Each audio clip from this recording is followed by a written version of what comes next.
Shining the Light with IUMC welcomes you to another Meditate at 8.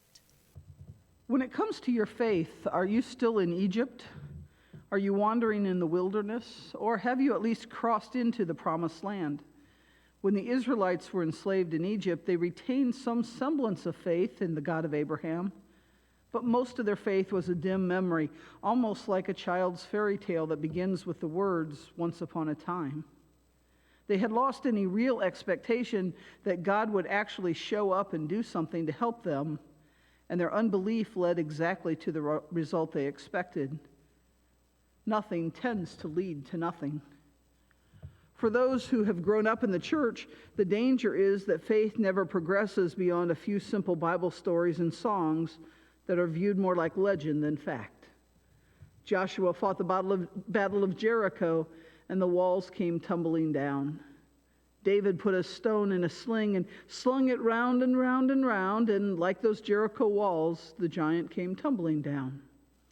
Good stories, but no meaning for today.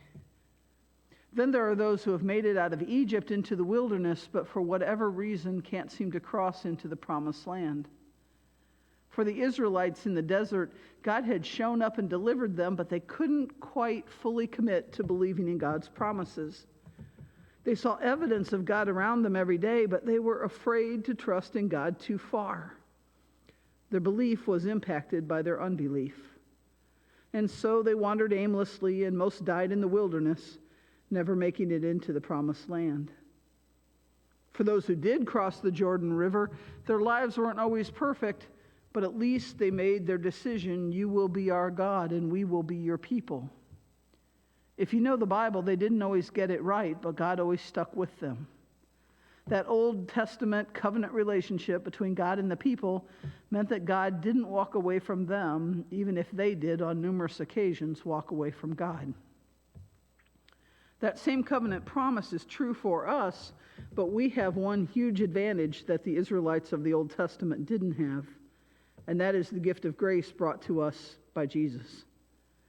The covenant of the Old Testament was based on following rules. The covenant we have with God through Christ is based on faith and love.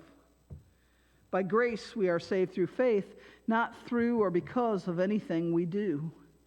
By belief in Jesus, we will not perish, but will have eternal life. As the Apostle Paul wrote in Galatians 2:20, "I have been crucified with Christ.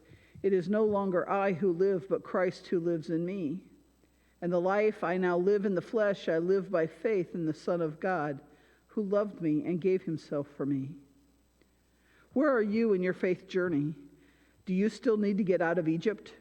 Are you wandering back and forth in the wilderness, seeing the love of Christ, but not fully claiming it for yourself because of your fear? Or are you in the promised land, moving towards your destination?